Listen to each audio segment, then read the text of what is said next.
ஆண்டவராகிய இயேசு கிறிஸ்துவின் நாமத்தினால் இன்றைக்கும் இந்த காணொளி மூலமாய் சமூக வலைதளங்களில் கர்த்தருடைய உன்னதமான உயிர்த்தெழுதலின் வார்த்தையை கேட்டுக்கொண்டிருக்கிற உங்களை நான் மனதார கிறிஸ்துவுக்குள் வாழ்த்துகிறேன். கர்த்தருடைய உயிர்த்தெழுதல் உங்கள் வாழ்க்கையில், உங்கள் குடும்பத்தில் இருப்பதாக. கர்த்தர் உங்களுக்காக யாவையும் செய்து முடிப்பார். 47 நாட்கள் கடந்த சாம்பல் புதன் தொடங்கி புனித வெள்ளி வரையிலும் உபவாசித்து அநேக காரியங்களுக்காய் தேவ சமூகத்தில் கருத்தாய் அமர்ந்து ஜெபித்திருக்கிறீர்கள். தேசத்துக்காக, தேசத்தில் காணப்படுகிற திகைத்து திடுக்கிடத்தக்க காரியங்களுக்காக கண்ணீர் விட்டு பாரத்தோடு உபவாசித்து இந்த தவ காலத்தில் நீங்கள் ஜெபித்திருக்கிறீர்கள். அநேக தான தர்மங்கள் செய்திருக்கிறீங்க, ஊழியம் செய்திருக்கிறீங்க, சுவிசேஷம் அறிவித்திருக்கிறீங்க, சத்தியம் போதித்திருக்கிறீங்க. நிறைய ஆத்துமாக்களை ஞானஸ்தானம் மூலமாய் அறுவடை செய்திருக்கிறீங்க. ஒரு மிகப்பெரிய எழுப்புதலை தேவ ஊழியர்கள், மிஷினரிகள், திருச்சபையினுடைய விசுவாசிகள், மூப்பர்கள், அநேக போதக பிதாக்கள், ஆயர்கள், குருமார்கள், பேராயர்கள் எல்லாம் செஞ்சிருக்கிறீங்க. இது நிமித்தம் கர்த்தர் உங்களுக்கு ஒரு பெரிய ஆசீர்வாதத்தை தருவார். இப்பொழுது நாம் உயிர்த்தெழுதலின் நாளிலே இருக்கிறோம். ரெசரக்ஷன் டே என்று ஆங்கிலத்திலையும், உயிர்த்தெழுதல் நாள் என்று தமிழிலையும் நம்முடைய முன்னோர்களால் வேதத்தின் வழியாய் நமக்கு சொல்லப்பட்டிருக்கிறதை நாம் அறிவோம். பிரியமான ஊழியர்களே, பிரியமான தேவனுடைய அன்பு பிள்ளைகளே, இந்த உயிர்த்தெழுதலை குறித்து பலமாய் சாட்சி கொடுத்தவர் யார் என்றால் அப்போஸ்தலனாகிய பவுல் தான். அப்போஸ்தலனாகிய பவுல் எவ்வளவு இயேசு கிறிஸ்துவுக்கு எதிராய் நடந்தாரோ, மறுதலித்தாரோ, அந்த அளவுக்கு அதிகமாய் அவர் இயேசு கிறிஸ்துவுக்காக தன்னை அர்ப்பணித்தார். ஊர் ஊராய், தெரு தெருவாய், பட்டணங்கள், கிராமங்கள் தோறும் போய் இயேசு கிறிஸ்துவனுடைய சுவிசேஷத்தை அறிவித்தார். மரித்து உயிர்த்தெழுந்தவர் இயேசுதான் என்பதை தன்னுடைய குடும்பத்தாருக்கும், தன்னுடைய இனத்தார் ஜனத்தாருக்கும் அவர் அறிவித்தார். அதனால அவர்களுக்கு நிறைய பாடு, உபத்திரவம், வேதனை, சிறையில் அடைக்கப்பட்டார், துன்புறுத்தப்பட்டார். இயேசு கிறிஸ்துவை விட கொடுமையான மரணத்தை சந்தித்தார், மகிமையில் பிரவேசித்தார், உயிர்த்தெழுந்திருக்கிறார். அந்த அப்போஸ்தலனாகிய பவுலை போல நாமும் இயேசு கிறிஸ்துவை பற்றி அறிவிக்க வேண்டும், உயிர்த்தெழுதலை குறித்து பிரசங்கிக்க வேண்டும். நாளானது சமீபித்து வருகிறதை எவ்வளவுக்கு எவ்வளவாய் நாம் பார்க்கிறோமோ அவ்வளவுக்கு அவ்வளவாய் இயேசு கிறிஸ்துவை பற்றி, அவருடைய அன்பை பற்றி, அவருடைய பாடுகளை பற்றி, அவருடைய அற்புதங்கள், அதிசயங்களை பற்றி, அவர் சொன்ன வார்த்தைகளை பற்றி, மனம் திரும்புதலை பற்றி, பாவத்தை கண்டித்து உணர்த்து நாம் பிரசங்கிக்க வேண்டும். எதிர்ப்புகள் வரும், சத்துருக்களுடைய போராட்டங்களை சந்திக்க வேண்டும். ஆனாலும் அதை குறித்து அப்போஸ்தலனாகிய பவுலை போல நாமும் கவலைப்படாமல் இந்த பாடு என்ன செய்யும் என்று எண்ணி சுவிசேஷத்தை அறிவிப்போம். இயேசுதான் சுவிசேஷம். பிரியமானவர்களே, இன்றைக்கு இந்த உயிர்த்தெழுதலை குறித்து நான் பலமுறை பேசியிருக்கிறேன். இன்றைக்கும் கொஞ்ச நேரம் உங்களோடு கூட இந்த காணொளி வழியாக சொல்ல விரும்புகிறேன். உயிர்த்தெழுதல், உயிர்த்தெழுதல், உயிர்த்தெழுதல். எப்படி இந்த உயிர்த்தெழுதல் வரும்? ஈஸி. மரணத்தை சந்தித்த பிறகுதான் உயிர்த்தெழுதலை நாம் அடைய முடியும். தாயின் கருவில் இருக்கக்கூடிய சிசு அந்த பனிக்குடத்தை உடைத்து கருவை விட்டு வெளியிலே வர வேண்டும். அந்த பனிக்குடம் உடைக்கப்பட்ட பிறகுதான் அந்த உயிர் உலகத்தை சுவாசிக்க வருகிறது. அதே போல ஒரு பறவை முட்டை, அதுக்குள்ள இருக்கிற அந்த குஞ்சு உயிர் வெளியே வர வேண்டுமானால் அந்த முட்டை ஓடு உடைக்கப்பட வேண்டும். உங்களுக்கு தெரியாததா? பூமியில விதைக்கப்பட்ட விதை, அதனுடைய தோல் பரப்பு வெடித்தால் தான் பூமியில் இருந்து முளைத்தெழும்பும். அதுபோல கிறிஸ்துவானவர் மரித்தார், பிறகு உயிர்த்தெழுந்தார்.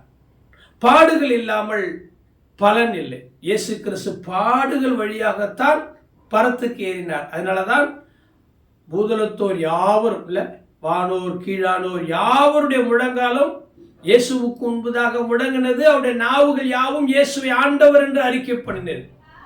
காரணம் என்ன? அவர் தேவனுடைய குமாரனாய் இருந்தும் அவர் தன்னை தாழ்த்தினார், மரணத்துக்கு ஒப்புவித்தார். ஆகையினால் அவர் உயிர்த்தெழுந்தார். பிரியமானவர்களே, நோ பெயின் நோ கெயின். வலி இல்லாமல் வளம் இல்லை. ஆகவே இந்த நாளிலே நான் உங்களுக்கு சொல்ல விரும்புகிறேன், மரணத்திற்கு பிறகுதான் உயிர்த்தெழுதல் சம்பவம் நடக்கும். கோதுமை மணியானது நிலத்தில் விழுந்து சாகாவிட்டால் தனித்திருக்கும், செத்ததேயாகில் மிகுந்த பலனை கொடுக்கும். இன்னைக்கு நிறைய பேர் கஷ்டப்படாம சம்பாதிக்கணும், அதுக்கு கொள்ளைதான் அடிக்கணும், திருடணும், ஏமாத்தணும், பொய் சொல்லணும், வட்டிக்கு விடணும், அநியாயமா இன்னொருத்தருடைய வாழ்க்கையை கெடுக்கணும். அதில் வர்ற பிரச்சனை, சட்ட சிக்கல், ஆபத்து, அதெல்லாம் நமக்கு வேண்டாம். மரிக்க வேண்டிய காலத்தில் மரிப்போம், உயிர்த்தெழ வேண்டிய காலத்தில் உயிர்த்தெழுவோம். உயிர்த்தெழுதில் முதல் பேரானவர் நீங்கள் துதிக்கிற, ஸ்தோத்தரிக்கிற, ஆராதிக்கிற, நான் பிரசங்கித்து கொண்டிருக்கிற எம்பெருமானாகிய இயேசு கிறிஸ்து தான். பலர் கிண்டல் பண்ணுவாங்க, பலர் நம்மளை துன்பப்படுத்துவாங்க, வெட்கப்படுத்துவாங்க, பரிகாசம் பண்ணுவாங்க. அவங்களுக்கு அதை பற்றிலாம் தெரியாது இல்லையா? நமக்கு தெரியும். ஒரு வார்த்தையை நான் உங்களுக்கு சொல்ல விரும்புகிறேன். பிலிப்பியருக்கு எழுதப்பட்ட நிருபம். அப்போஸ்தலனாகிய பவுல் பல பட்டணங்களுக்கு நிருபங்கள் எழுதுகிறார். அதில் பிலிப்பு பட்டணத்தில் இருக்கக்கூடிய பரிசுத்தவான்களுக்கும் விசுவாசிகளுக்கும் மூப்பர்களுக்கும் அவர் ஒரு கடிதம் எழுதுகிறார். அந்த கடிதத்தில் 3வது அதிகாரத்தில் 10வது வசனத்தை மாத்திரம், என் அன்புக்குரிய உயிர்த்தெழுதலின் மீது நம்பிக்கை வைத்திருக்கிற உங்களோடு கூட நான் பகிர்ந்து கொள்ள விரும்புகிறேன். வாசிக்கிறீங்களா? இப்படி நான் அவரையும் அவருடைய உயிர்த்தெழுதலின் வல்லமையையும் அவருடைய பாடுகளின் ஐக்கியத்தையும் அறிகிறதற்கும் அவருடைய மரணத்திற்கு ஒப்பான மரணத்திற்கு உள்ளாகி எப்படியாயினும் நான் மரித்தோரில் இருந்து உயிரோட எழுந்திருப்பதற்கு தகுதியாகும்படிக்கும். ஹல்லேலூயா! அப்போஸ்தலனாகிய பவுலை பாருங்க, அவர் சொல்றாரு, அனுபவித்து சொல்றார், இயேசு கிறிஸ்துவின் மரணத்திற்கு ஒப்பான மரணத்திற்குள்ளாய். நான் உங்களுக்கு ஒன்று சொல்லட்டுமா? மரித்தவர்கள் எல்லாம் உயிரோடு எழுந்திருக்க முடியுமா? No chance. பூமியில நிறைய விதைகளை விதைக்கிறோம், எல்லா விதையும் முளைக்குதா? நோ. விதைத்த விதைகள் முளைக்கிற அந்த செடி, எல்லா செடியும் வளருதா? எல்லா செடியும் பூக்குதா, காய்க்குதா, கனி கொடுக்குதா? இல்லை. அதே போல இந்த உலகத்தில் எத்தனையோ சாதி, மதம், இனம், மொழி உள்ளவர்கள் இருக்கிறாங்க. எல்லாரும் தான் மரிக்கிறாங்க. எல்லாரும் உயிர்த்தெழுறாங்களா? இல்லை. சரி, கிறிஸ்துவர்கள் மரிச்சிட்டாங்க, உயிர்த்தெழுவாங்களா? கொஞ்சம் யோசிக்கணும். கிறிஸ்துவர்கள் மரித்தாலும் உயிர்த்தெழ முடியாது. கிறிஸ்துவுக்குள் மரிக்கிறவர்கள் தான் உயிர்த்தெழ முடியும். இப்ப நான் ஒரு கிறிஸ்தவன், நான் இயேசுவினுடைய ஊழியத்தை செய்கிற, நற்செய்தி அறிவிக்கிற, சுவிசேஷத்தை போதிக்கிறேன். இப்போ எனக்கு ஒரு பிரச்சனை வந்துடுது. என்ன? பயங்கரமான வயிற்று வலி, கடுமையான வயிற்று வலி. எவ்வளவோ டாக்டரை பார்த்தேன், எனக்கு குணமாகலை. என்னால் அந்த வயிறு நோவு தாங்க முடியல. அப்போ நான் என்ன பண்ணுறேன்? மற்றவங்களுக்கு கஷ்டமாக இருக்கிறேன், பாரமாக இருக்கிறேன், பணம் செலவு பண்ண முடியல, டாக்டரை பார்த்து மருந்து மாத்திரை எடுத்து சுகமாகலை, அதனால நான் சூசைட் பண்ணிக்கிறேன் அப்படின்னு நான் சூசைட் பண்ணிக்கிட்டேன்னா, என்னை கொண்டு போய் கருப்பு பெட்டியில் வச்சு கல்லறையில் ஒரு பாஸ்டர் சோத்திரம் பண்ணி அடக்கம் பண்ணிட்டாருன்னா நான் உயிர் தர முடியுமா? அது தற்கொலை. தேவன் விரும்புகிறது இல்லை. கடன் பிரச்சனை, பள்ளிக்கூடத்தில் பாஸ் ஆக முடியல, ஃபெயில் ஆகிட்டீங்க, தொழிலில் நஷ்டம், நீங்கள் கிறிஸ்துவர் தான், ஞானஸ்தானம் எடுத்திருக்கிறீங்க, சத்தியம் பேசுகிறீங்க, அபிஷேகத்தில் நிரம்புறீங்க, காணிக்க தசமபாகம் கொடுக்குறீங்க, மிஷினரி தான், ஊழியக்காரர் தான், ஆனாலும் நீங்கள் தவறான எண்ணம் கொண்டு தற்கொலை பண்ணிக்கிட்டா, உங்களை கருப்பு பட்டி சிவப்பு பட்டியில் கொண்டு போய் வச்சு அடக்கம் பண்ணிட்டா உயிர்த்தெழ முடியுமா? நீங்கள் தங்க பெட்டியில் கொண்டு போய் கல்லறையில் வைத்தாலும் உயிர்த்தெழ முடியாது. வேதம் சொல்லுது, கிறிஸ்துவுக்குள் மரிக்கிறவர் பாக்கியவான்கள் என்று எழுது. கிறிஸ்தவர்கள் உயிர்த்தெழ முடியாது, கிறிஸ்துவுக்குள் மரிக்கிற கிறிஸ்தவர்கள். இன்னைக்கு கிறிஸ்தவர்கள் என்ற பெயரில் கூட நிறைய பாவங்கள் செய்கிறார்கள். சடங்கு சம்பிரதாயம் சாங்கியம்லாம் செய்கிறாங்க. கிறிஸ்தவர்கள் செய்யக்கூடாத பல சடங்கு சம்பிரதாயங்கள் உலகத்தாரை விட அதிகமாக செய்கிறார்கள். வேதம் சொல்லுகிறது புறஜாதியாரின் மார்க்கத்தை கற்றுக்கொள்ளாதற்கு. சரி, இருக்கட்டும். இங்க பவுல் என்ன சொல்லுகிறார்? என்னுடைய மரணம் எப்படி இருக்கணும் தெரியுமா? கிறிஸ்துவுக்கொப்பான மரணத்திற்கு உள்ளாகி நான் மரிக்கணும். அதே நேரத்தில் பவுல் சொல்லுகிறார், எப்படியாயினும், இந்த வார்த்தையை நீங்க அண்டர்லைன் பண்ணுங்க பிரியமான சகோதரனே சகோதரி, எப்படியாயினும் நான் மரித்தோரிலிருந்து உயிரோடு எழுந்திருப்பதற்கு தகுதியாகணும். இந்த உலகத்தில் வாழ்றதுக்கு என்ன தகுதி வேணும்? ஒரு பியூன் வேலைக்கு போகணும், ஒரு கண்டக்டர் வேலை, ஒரு டிரைவர் வேலை, ஒரு போலீஸு, ஒரு மிலிட்ரி, மத்திய அரசாங்கத்தில் வேலைக்கு போகணும், மாநில அரசாங்கத்துக்கு வேலைக்கு போகணும். ஜஸ்ட் அளவு, ஹைட்டு, வெயிட்டு, படிப்பு, எக்ஸ்பீரியன்ஸு இல்லை, எத்தனை சர்டிஃபிகேட் கேட்குறாங்க. ஜாதி சர்டிஃபிகேட் இருக்குதா? இன்கம் சர்டிஃபிகேட் இருக்குதா? குட் கான்டாக்ட் சர்டிஃபிகேட் இருக்குதா? ரெக்கமெண்டேஷன் சர்டிஃபிகேட் இருக்குதா?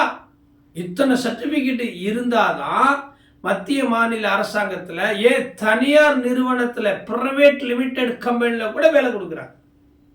அப்போ இந்த உலகத்தில் ஒரு ஆதார் கார்டு வேணும், ஒரு ஏடிஎம் கார்டு வேணும், ஒரு ரேஷன் கார்டு வேணும், ஒரு ஓட்டர் ஐடி வேணும், ஒரு பாஸ்போர்ட் வேணும், ஒரு பேன் கார்டு வேணும், எத்தனையோ ஐடென்டி கார்டு வேணும்.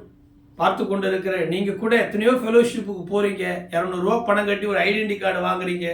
விசுவாசிகளுக்கு சபையில் உறுப்பினர் அட்டை கொடுக்குறோம், ஒரு கட்சியில் ஒரு உறுப்பினர் அட்டை கொடுக்குறாங்க, ஒரு கவர்மெண்ட்டில் நோயாளிக்கு ஒரு பேஷண்ட் அடையாள அட்டை கொடுக்குறாங்க. இதெல்லாம் ஒரு தகுதி, நான் வேண்டான்னு சொல்லலை.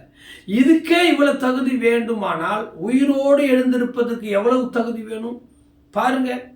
இன்னைக்கு நிறைய பேர் உலகத்தில் வாழ்றதுக்கு தான் தகுதியை தேடுறாங்க. வீடு வேணும், கார் வேணும், பங்களா வேணும், படிப்பு வேணும், பட்டம் வேணும், அது வேணும், இது வேணும். வேண்டும், ஆண்டவர் படைச்சார், வாங்கிங்க. ஆனா மரித்த பிற்பாடு உயிரோடு எழுந்திருப்பதற்குரிய தகுதியை நீங்க தேடாம இருக்கிறீங்க. என்ன பிரதர் சொல்றீங்க? இந்த உலகத்தை வாழ்றதுக்கு தான் தகுதி வேணும். ஒரு கட்டடம் கட்டுற கார்பரேஷனில் போயிட்டு நான் அனுமதி வாங்கணும், பிளான் அப்ரூவ்டு வாங்கணும், பில்டிங் அப்ரூவ்டு வாங்கணும், நான் பாஸ்போர்ட் எடுக்கணும். இதெல்லாம் தகுதி எதுக்கு? நான் செத்து போட்ட பிற்பாடு உயிரோடு எழுந்திருப்பதுக்கு எதுக்கு தகுதி? செத்து போன பிற்பாடு தான் எனக்கு கல்லறையில் டெத் சர்டிஃபிகேட் கொடுக்குறாங்களே. ஞானஸ்தானம் எடுத்த பிற்பாடு தான் பாஸ்டர் சர்டிஃபிகேட் கொடுக்குறாரு. கல்யாணம் பண்ணிட்டாதான் ஒரு கவர்மெண்ட் சர்டிஃபிகேட் கொடுக்குறாரு. இந்த சர்டிஃபிகேட் எல்லாம் குப்பை. இதெல்லாம் ஒன்றும் செல்லுபடியாகாது. உயிரோடு எழுந்திருப்பதற்கு உங்ககிட்ட என்ன சர்டிஃபிகேட் இருக்குது? இன்னைக்கு இந்த செய்தியை பார்த்துட்டு இந்த வேதத்தை தியானம் பண்ணிட்டு முடிவு பண்ணுங்க. மனிதன் உலகத்தையே ஆதாயமாக்கி கொள்ள முடியும். ஒரு மனுஷன் நினைச்சான்னா, இதை பார்த்து கொண்டிருக்கிற சகோதரனே சகோதரியே, வாலிபனே வாலிப தம்பி தங்கச்சி, மாணவ மாணவிகளே, தொழில் அதிபர்களே, ஊழியர்களே, மிஷின்களே, நீங்க நினைச்சீங்கன்னா இந்த உலகத்தையே ஆதாயப்படுத்திக் கொள்ள முடியும். ஆனால் தன் ஜீவன் நஷ்டப்படுத்தினா லாபம் என்ன? நான் ஒரு பாஸ்டர், நான் நினைச்சா என்ன வேணாலும் செய்ய முடியும். பணம் இருந்தா, பதவி இருந்தா, பட்டம் இருந்தா, வரம் இருந்தா, வல்லம் இருந்தா, தாளந்து இருந்தா, என்ன வேணாலும் செய்ய முடியும். ஆனா என் ஜீவனை, இந்த தலைமுடிக்கு சீயாக்கா, எண்ணெய், சோப்பு, சீப்பு, பவுடர் எல்லாம் வாங்கிக்கிறேன். என் ஆத்துமாவுக்கு என்ன இன்சூரன்ஸ் பண்ணியிருக்கிறேன்? 2 லட்சம் ரூபாய் நான் ஸ்டார் ஹெல்த்தில் இன்சூரன்ஸ் பண்ணியிருக்கிறேன். 5 லட்சம் ரூபாய்க்கு நான் இன்சூரன்ஸ் போட்டிருக்கிறேன். எனக்கு ஏதாச்சும் ஒரு ஆக்சிடென்ட், ஏதாச்சும் ஒரு ஆபத்து வந்தால் நான் போயிட்டு எந்த ஹாஸ்பிட்டலில் வேண்டுமானாலும் ட்ரீட்மெண்ட் எடுத்துக்க முடியும். பணம் கட்ட வேண்டாம். 100% எனக்கு அந்த இன்சூரன்ஸ் கம்பெனி கிளைம் பண்ணுறதுக்கு அதுக்காக இருக்குது. இதுக்கு இன்சூரன்ஸ் பண்ணியிருக்கிறேன். என் உடம்புக்கு, என் ஆத்துமாவுக்கு என்ன இன்சூரன்ஸ், என்ன உத்தரவாதம்? நான் மரித்தா பரலோகத்துக்கு போவேனா? என்னால் உயிர் தர முடியுமா? அந்த அஷூரன்ஸ் உங்ககிட்ட இருக்குதா? அந்த சர்டிஃபிகேட் இருக்குதா? என்கிட்ட காட்ட வேண்டாம். உங்கள் மனசாட்சிக்கு நீங்கள் செக் பண்ணி பாருங்க. இங்கே பவுல் சொல்லுகிறார், எப்படியாயினும் நான் மரித்தோரில் இருந்து உயிரோடு எழுந்திருப்பதற்கு தகுதியாகணுங்க. இந்த உயிர்த்தெழுந்த நாளிலே ஒரு பொருத்தனையோடு இந்த செய்தியை நான் சொல்றேன். பல இடங்களில் பிரசங்கித்து இருக்கிறேன். பிரியமான கர்த்தருடைய பிள்ளைகளை, பவுல் சொல்லுகிறார், எப்படி ஆயினும் எப்படி ஆயினும் எப்படி ஆயினும். கொரோனா வந்துச்சு, எல்லாரும் கோவிஷீல்டு அந்த ஊசியெல்லாம் போட்டாங்க. நிறைய பேர் சர்டிஃபிகேட் வாங்கியிருக்கோம், டவுன்லோட் பண்ணியிருக்கோம். அப்போ தான் வெளிநாடு போக முடியும், அங்கே போக முடியும், இங்கே போட. சில பேர் ஊசியே போடாமல் சர்டிஃபிகேட் கூட வாங்கி வச்சுட்டாங்களாம். பிரியமானவர்களே, அப்படி பொய் சர்டிஃபிகேட்லாம் வாங்கி வச்சுக்க முடியாது. பாஸ்டர்கிட்ட ஒரு 5000 ரூபா கொடுத்து, நான் ஞானஸ்தானம் எடுத்தது மாதிரி ஒரு சர்டிஃபிகேட் கொடுங்க, நான் கல்யாணம் பண்ண போகிறேன், நான் ரேஷன் கார்டு வாங்க போகிறேன், இல்லை கவர்மெண்ட்டில் போயிட்டு ஒரு 5000 10,000 லஞ்சம் கொடுத்து எனக்கு சர்டிஃபிகேட் கொடுங்க, இங்கெல்லாம் வாங்கிடலாம். அந்த சர்டிஃபிகேட்லாம் இங்கே செல்லுபடி ஆகும். டூப்ளிகேட் சர்டிஃபிகேட்டோ ஒரிஜினல் சர்டிஃபிகேட்டோ இந்த ஊர் உலகத்தில் செல்லுபடி ஆகும். ஆனால் பரலோகத்தில் எந்த லஞ்சம் கொடுத்தும் எந்த டூப்ளிகேட் சர்டிஃபிகேட் வாங்கினாலும் செல்லுபடி ஆகாது. நான் படிச்சிருக்கிறேன், எம்காம், பிகாம், எம்பிபிஎஸ், இன்ஜினியர் அல்லது பாஸ்டரு, ரெவரண்டு, டாக்டரு, பிடி, மாஸ்டர் ஆஃப் டிவினிட்டி, எத்தனையோ இறையியல் கல்லூரியில் படித்து இவ்வளோ சர்டிஃபிகேட் வாங்கியிருக்கிறேன், நிறைய விருது வாங்கியிருக்கிறேன், நிறைய அவார்டு வாங்கியிருக்கிறேன், நிறைய பேர் இருக்குது. இதெல்லாம் பரலோகத்தில் செல்லுபடியாகாது. இதெல்லாம் உயிர்த்தெழுதலுக்கு ஒரு நாளும் செல்லுபடியாகாது. அப்போ என்ன செல்லுபடியாகும்? பிரியமானவர்களே, கர்த்தருடைய சமூகத்தில் உட்காருங்க, தேவனுடைய ஆலயத்தை தேடுங்க, உண்மையா இருங்க, உத்தமமா இருங்க, சத்தியத்தில் உங்களை அர்ப்பணிங்க.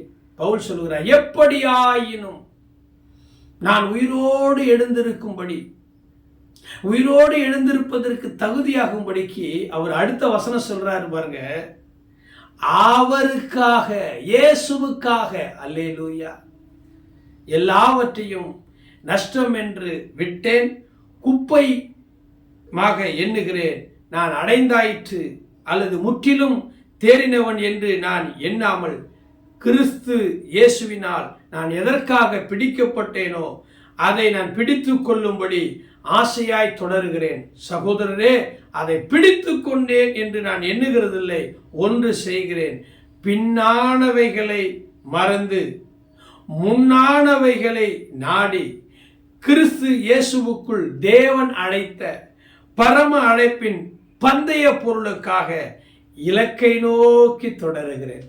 பிரியமான தேவனுடைய அன்பு பிள்ளைகளே, அவருக்காக, இயேசுவுக்காக, இரட்சகருக்காக, இம்மானுவேலுக்காக, எபினேசருக்காக, 1000 10,000 வெற்றி சிறந்தவருக்காக லாபமான அனைத்தையும் நஷ்டம் என்றும் குப்பை என்றும் எண்ணி விட்டுடுங்க. எண்ணி துணிக கருமம், துணிந்த பின் எண்ணுவோம் என்பது இழுக்கு. நான்லாம் லட்சமா சம்பாதித்த லட்சாதிபதி, வைராக்கியம், கிராமத்திலிருந்து சென்னை பட்டணத்துக்கு வந்த லட்சாதிபதி ஆகணும்னு வெறி, இளமை பருவம், உழைத்தேன், சம்பாதிச்சேன். ஒரு ஆஃபீஸ் ஒன்று லீஸுக்கு எடுத்தேன் வடபண்ணியில், நிறைய பேரை வேலைக்கு வச்சேன், நல்லா சம்பாதிச்சு, நகை, பணம், பேரு, புகழ், சாப்பாடு, ஃப்ரெண்ட்ஸு, நிறைய சம்பாதிச்சேன். என் லட்சியம் நிறைவேறினது, என் ஆசை நிறைவேறினது. ஆனால் ரட்சிப்பு கிடைக்கல. அந்த பணத்தை வச்சுக்கிட்டு என்னால் ரட்சிக்கப்பட முடியல. அந்த பேர், புகழ், அந்த அறிவு, ஞானம் வச்சுக்கிட்டு என்னால் ரட்சிப்பை வாங்க முடியல. பிரியமானவர்களே, இன்றைக்கி நிறைய நினைக்கிறீங்க காசு இருந்தால் எதை வேணாலும் வாங்கலான்னு. உண்மைதான். காசு, பணம், அதிகாரம், அரசியல், செல்வாக்கு, பயமுறுத்துறது, கெட்ட வார்த்தை, துன்மார்க்கமான காரியங்கள், இதை வச்சுக்கிட்டு ஊரை மிரட்டலாம், உலகத்தை மிரட்டலாம், தாய் தகப்பனை மிரட்டலாம், பாஸ்டரை மிரட்டலாம், சபையை மிரட்டலாம், கிறிஸ்துவ ஸ்தாபனத்தை, மிஷினரிகளை அடிக்கலாம், உடைக்கலாம், மிரட்டலாம். ஆனால் ரட்சிப்பை வாங்க முடியுமா? உயிர்த்தெழுதலை வாங்க முடியுமா? முடியாது. அதனால லட்சமாய் வருகிற வருமானம் செய்கிற தொழிலை விட்டுட்டேன். எதுக்காக விட்டேன்? எங்கள் அப்பாவுக்காக, எங்கள் அம்மாவுக்காக இல்லை, என் மனைவி பிள்ளைகளுக்காக இல்லை. மனம் திரும்பி பாவ மன்னிப்புக்கு என்று ஞானஸ்தானம் எடுத்து சபையிலே அர்ப்பணித்து சத்தியத்தை கேட்டு ஊழியக்காரன் ஆகி அந்நிய பாஷை அடையாளத்தோடு நான் மரிக்கும் பொழுது உயிர்த்தெழ வேண்டும். இயேசுவுக்கு எது நஷ்டம் என்று நான் கேள்விப்பட்டேனோ அதை விட்டுட்டேன். இன்றைக்கி ஃபுல் டைம் மினிஸ்ட்ரியாக இருக்கிறேன். ஆஃப் டைமோ, ஃபுல் டைமோ, பார்ட் டைமோ, அதெல்லாம் ஒரு பெரிய விஷயம் இல்லை. உயிர்த்தெழுதலில் நீங்கள் உயிரோடு எழுந்திருக்கிற தகுதியாகணும்னா அவருக்காக லாபமான அனைத்தையும் நஷ்டம் என்று குப்பையும் என்று எண்ணி பின்னானவைகளை மறந்து முன்னானவைகளை நாடி எதற்காக நீங்கள் அழைக்கப்பட்டீர்களோ, எதற்காக பிடிக்கப்பட்டுள்ள அந்த பந்தய பொருள் இலக்கை நோக்கி நீங்கள் ஓட முயற்சி பண்ணுங்க. நமக்கு நியமிக்கப்பட்டிருக்கிற ஓட்டத்தில் இயேசு கிறிஸ்துவை நோக்கி பொறுமையாக ஓடுங்க. பரலோகத்தின் தேவன் உங்களை வலது வாரிசத்தில் வைத்திருப்பார். இதுதான் ரெசரக்ஷன் டே, இதுதான் உயிர்த்தெழுதல். உயிரோடு எழுந்திருப்பதற்கு தகுதி வேணுங்க. இன்னைக்கு அந்த தகுதியை நீங்கள் பெற்றுக்கொண்டேன் என்கிற உத்தரவாதத்தோடு இந்த உயிர்த்தெழுந்த நாளை உங்கள் சபையில் ஆராதனை செய்யுங்க. கர்த்தர் உங்களை ஆசீர்வதிப்பார். God bless you.